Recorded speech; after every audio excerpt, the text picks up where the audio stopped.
here. Jimmy. I heard. So I won't start off and get in trouble, but I got one time and then I got a text. So I'm sorry for being late. I'll take this. A text and not a call? I got a text from somebody that said, "Hey, they're waiting on you." Oh, what's up, brother? Hey. Welcome. How are you? Let's y'all doing? Let me do your overall introduction because we love it. From real life issues that affect all of us to empowering those within the community to make a change.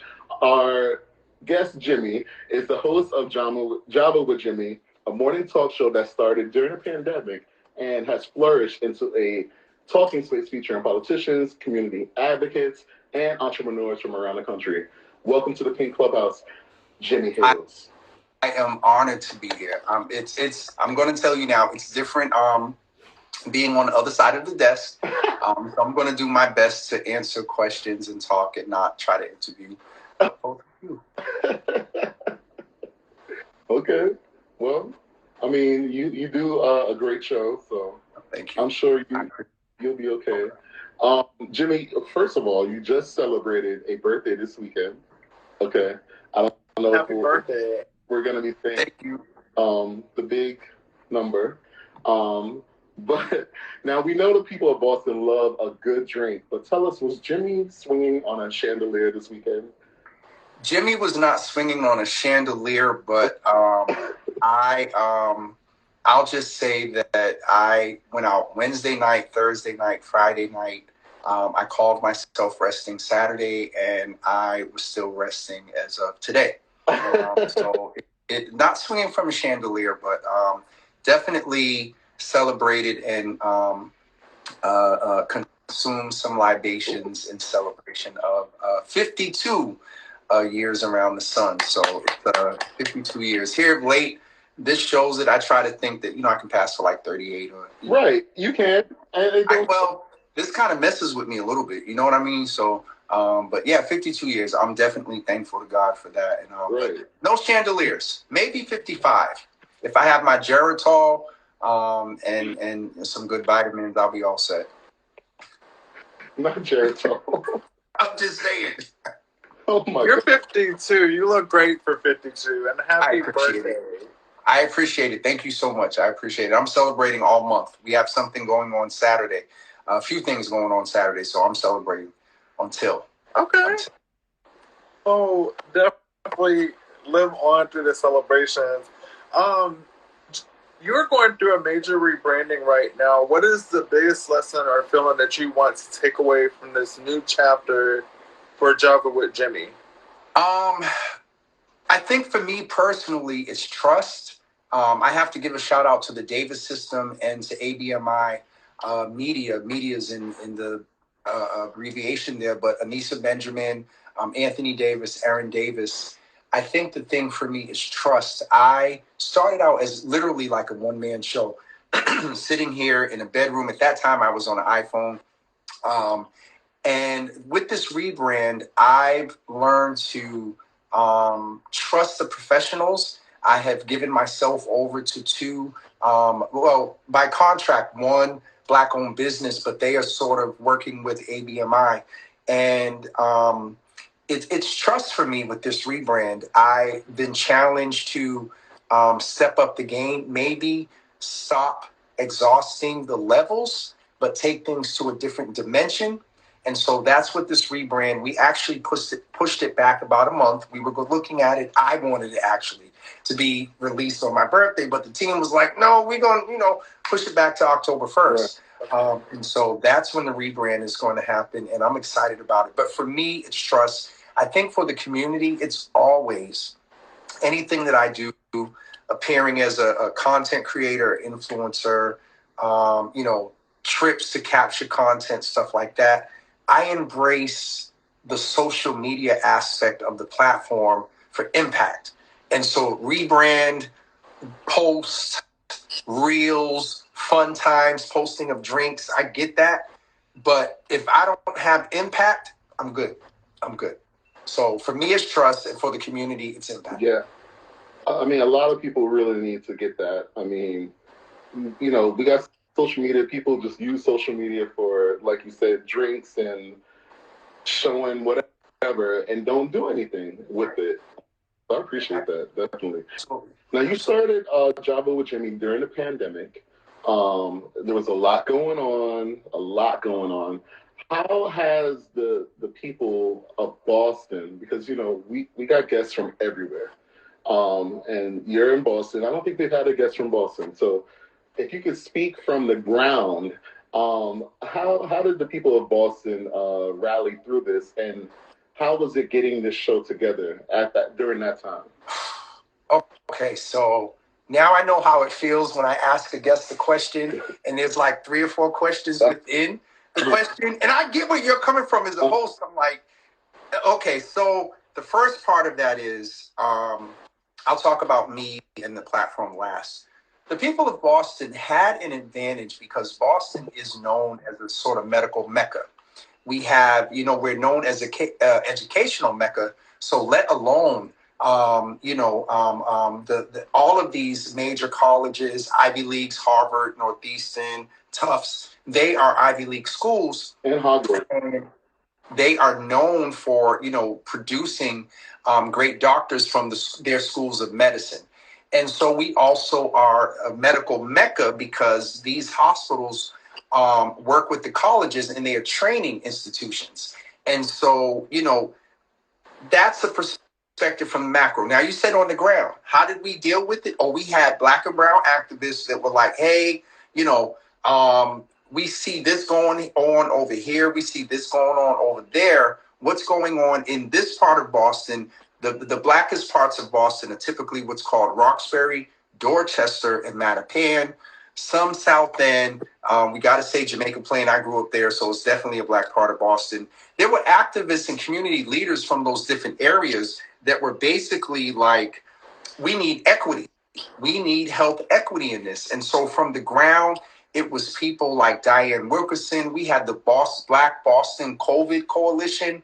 And despite Boston being known for a lot of racism, a lot of that is combated with people that have been on the ground and pushing for equity. And so from the ground level, that's what happened. Folks were like, hey, we need the information. And it was a very intentional thing, not only to ensure that equity was done from a macro sort of systemic structural umbrella, for lack of better words, we also had to pick up an educational component. And so I guess that's where I will go into how Java with Jimmy started. Our Governor Charlie Baker, former Governor Charlie Baker, I just want to name in the Pink Lounge that Massachusetts is the first state within the country to have an openly a gay lesbian woman who is the governor. And so we had, Charlie Baker's school, we had a white straight male, but now we have, a governor that is part of our community. And so at that time on May 23rd, he told us we had to stay home. And at that time, it was for like 2 weeks. And I went live because my time I'll get to this later, and I'm going to get through this without getting emotional. I spent time in medicine. I spent time in government. I spent time on the ground and working in community. And so I knew what we saw exacerbated in Black and brown communities. I just knew. And so I had just finished a cup of coffee. I took my iPhone, and I've had a little audience. I've been known to be an activist and go live and stuff here and there. And for some reason that day, 50 people came on the live. And at the end, my mother said, will this be an everyday coffee hour? And I'm like, I didn't plan on it. And at that time, I thought we'd be for about 2 weeks. I'd get up in the morning, go live. We'd be good while we're locked down. Speed things up, because I know what it is when you have a guest and they keep rambling and you want to chime in. Go ahead. But I don't get often to be on this side of the desk, so I'm going to enjoy it a little bit. Anyway, that happened. And how this got started was a labor of love and just wanting to inform. And out of the last 3.5 years, gentlemen, it's evolved into, and my mission is to inform and educate for the purpose of mobilization to get people into action for the improvement of quality of life with a specific focus on the most marginalized communities. Right. Congresswoman Ayanna Pressley, who I'm sure you guys are aware of, the squad, my wonderful sister and friend, she talks about the people that have been closest to the pain. also need to be closest to the power when it comes to changing these things. And so that's the purpose of the mobilization. I'll shut up because y'all done got me started. Ayana came down to campaign for Stacey Abrams. Yes. The first time that Stacey ran for governor. So I met her, and she's been an amazing woman. Yeah. Yeah. Really, really is. She really, really is. I love her so much. So on a swing of things, we've seen you move Java with Jimmy from a spare bedroom in your home all the way into the GBH studio of the Boston Public Library, which is iconic, first of all. How did it feel to make such a move, and has it sunk in how much your platform has grown? I'll answer the last part first. No, it hasn't. So this wasn't an intended place. I was either going to be a politician, a nonprofit leader, or a pastor. And it hasn't. From the iPhone, I did a thing at Boston's internationally known Institute of Contemporary Art, the ICA. And who is now my manager, operations just lead, Anthony Davis, introduced me, and he said from an iPhone to the ICA. From an iPhone to GBH, man, it is. So I alluded to being a one-man show when I started. When I'm on GBH, I have production calls with like 11, 13 people. I have a production staff. You know, I'm a black gay male from the projects that just wanted to help. And I'm on Boston's public, platform. And it just is, it's still every now and then just, and I said, I'm going to get through this without getting emotional. So it hasn't sunk in. And I'm sorry, what was the first part of the question? No, I won't even go with that. I will just say to you that what you're doing means something, and you should know that. And that we have to, when we are placed in these positions, do not take it lightly. And I don't think you are. Yes. Do not take it lightly, because when you have that staff, when you have these things, you're supposed to go to that next level. And I'm just happy for you. I've seen your growth from a very long time, and I know you were doing politics, and I think I think now you're building the ground for what you will be. So just don't even think about the past. Think about how much you're gonna have the next go round. It just doesn't involve the word politics, because I was wondering where you was going, and I just want to make that plain. I think you should look away. I know it's whatever now. It's gonna happen. You're gonna be the governor or something in Boston. I mean, Massachusetts, which no one can spell. But go ahead. Just a little bit of shade, just a little bit. Do you feel like there's a new day for politics? Like, I know you don't. Do you reference the word politics a lot, and do you shy away from being a politician and more so a community leader? Because politicians in politics is such a tainted word. So I at one point did aspire. I used to work for the longest serving mayor of the city of Boston, Mayor Thomas Michael Menino. I also worked at the federal level under the Bush administration. I was actually a Republican at one time pushing hetero marriage in the black community based on, what data showed that blah, blah, blah. So I did that at that level. And I also was an advisor to the first black governor of Massachusetts, Governor Deval Patrick. And so I've had the opportunity to serve at every level of government. And it's given me a purview to understand that a lot of times the individuals that we elect into these positions, that during the campaign and when they get in, they aspire to do so much. But based on what they find out, what they've inherited, as well as they don't want to be a one-hit wonder. And so oftentimes decisions are made, not often for what's best for the improvement of the quality of life of the most marginalized. What the priority is what is politically expedient and what is going to keep me a current elected official. And so with that understanding, I was going to run in 2013. I had this plan. I was working for the mayor. I was going to get his support. He had the biggest machine. I was going to run for city council at large in 2013. Somehow I was going to ascend to the presidency of the city. And I never, ever, ever said this publicly. My goddaughter is the only person I ever said this to. I was going to ascend to the city council presidency in Boston, the way charter set up. If anything happens to the mayor steps down, whatever, the president becomes the mayor. Right. That was my plan. I don't know, something changed, something happened. And so for now, bros, I don't see that arena because I have not seen too many. Ayanna has pushed the envelope. My good friend and sister, the first elected woman, Asian woman that speaks Spanish of Boston, Mayor Michelle Wu, they kind of pushed the envelope on some things, but I also am aware of the nuances that come with that. You all see the attack that Ayanna is under. She has to have security when she goes places and whatnot, and it's just crazy. And so I don't aspire to be in there. Let me sum it up to this. I'd rather be a kingmaker than a king.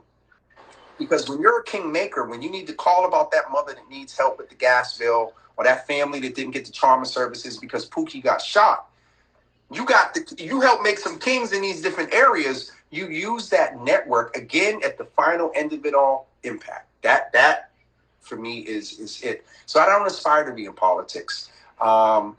As far as the opinion of it's an interesting word, politics is changing. I think we are at a very pivotal point, and we always say that during the presidential election. The Democrats are going to have to figure out what they're going to do with Uncle Joe, plain and simple. Yeah. They have to figure out a way, if they really want to do what they need to do to wrap themselves around Kamala and do what they need to do to get this black, you need something fixed. Hire, elect, do whatever you need to do and get a black woman. Black woman, trans black woman, however, get a black woman in there and it's going to get done.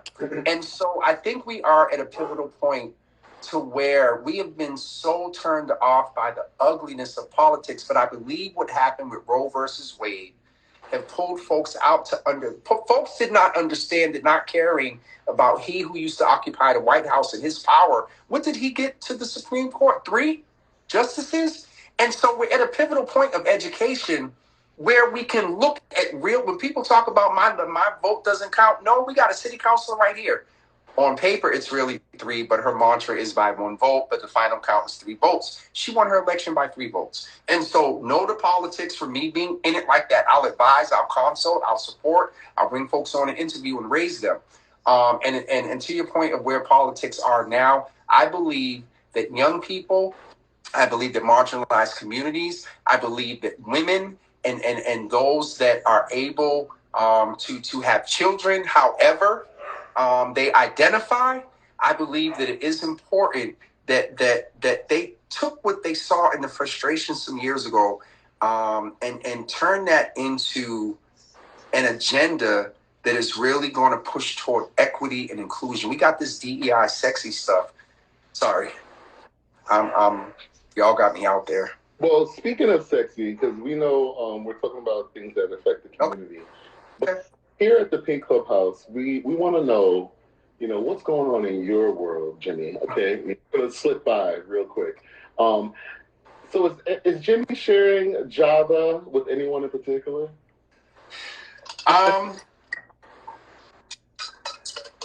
Jimmy is sharing Java. Hello? So my space is one that's very authentic. I'm trying to,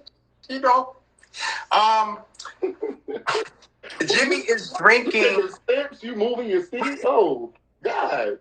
I think I might be as pink as the red in this shirt, right. Jesus. Jimmy is drinking a brew that is called Complicated. Oh. Okay. Oh. Now, I know everyone loves a good cup of coffee now, but let me ask you this: what is the ideal date for Jimmy? Ooh. All right. So again, this is an authentic space. Right. Oh God, you're gonna get me in trouble.